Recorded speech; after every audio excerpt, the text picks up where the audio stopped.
Quiero platicarles mi historia, esperando que alguien sepa cómo ayudarnos. Es un relato largo, pero de todo corazón espero que puedan leerlo completo. Actualmente estoy estudiando en la universidad siendo foráneo en Guadalajara, pero mi familia vive en el Estado de México. Mis papás están separados, pero mantienen una relación cordial para el bienestar mío y de mi hermano. En la casa en la que vivimos, desde hace años hemos experimentado cosas paranormales, como suspiros detrás de la oreja, que se te sube el muerto, sombras corriendo detrás de ti, que toquen las puertas, apagones de luces, etc. Al principio sí nos asustaba, pero aunque no me gustaría decir que ya estamos acostumbrados, puedo decir que ya sabemos cómo reaccionar ante esto. Antes de su separación, la situación en casa era terrible económicamente, y un brujo nos dijo que alguien había lanzado una maldición sobre él, y quería que todo le saliera mal, trabajo, proyectos, etc. Mi papá vive en el otro lado, y como ya mencioné, su relación es bastante cordial con mi mamá. En temporada vacacional, cuando voy a ver a mi familia, él pasa días en la casa y con nosotros conviviendo. Él es, o era, muy escéptico a todo lo paranormal. Nunca nos creía. Decía que era una exageración o que de plano era un invento. Incluso no creyó lo que el brujo le dijo sobre él.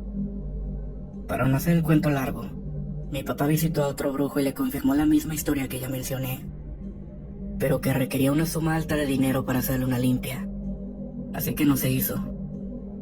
Una noche, mi papá estaba durmiendo en la casa, en la parte de abajo, pues duerme en el sillón cuando nos visita, ya que no hay un cuarto extra.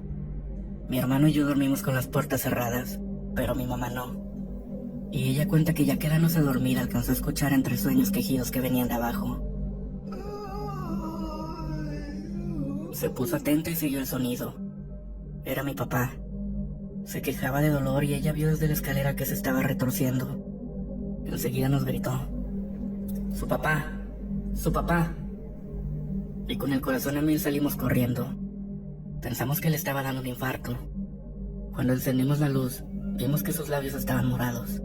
Se estaba asfixiando, y sus manos las tenía alrededor de su cuello, como si se estuviera ahorcando a sí mismo. No sé qué hicimos, no sé cómo lo logramos, pero mi papá despertó y pudo respirar. Le tomó un rato recuperarse, pero cuando estuvo mejor volteó a ver a mi mamá y se alejó de ella con miedo. Jamás había visto así a mi padre. Él le temía a mi mamá. ¿Pero por qué? Resulta, historia desde la perspectiva de mi papá, que él estaba soñando que allí en la casa estaba acostado en ese mismo sillón, y que mi mamá se acercaba a él con la excusa de preguntarle que qué quería comer, pero que en lugar de eso ella se acercaba como intentando darle un beso, y que cuando estaba cerca de él, empezó a ahorcarlo. Por eso es que mi papá se retorcía, porque intentaba quitársela de encima, y sus manos en el cuello eran porque quería quitarlas de ella. Nos cuenta que él intentaba gritar pero no podía.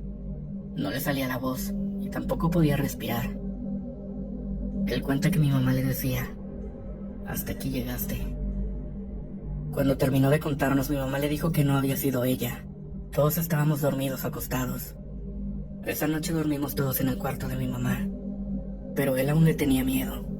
La observaba con mucha cautela, como si de verdad dudara que había sido ella. Le dijimos que había sido algo maligno lo que intentó hacerle daño, y desde ahí se volvió creyente de lo paranormal. Esta conclusión nunca se la dijimos a mi papá, pero nosotros creemos que eso fue lo que intentó hacerle daño aquella noche. Si no fuera porque mi mamá lo escuchó quejarse, no sabemos si el día de hoy mi papá aún estaría con nosotros.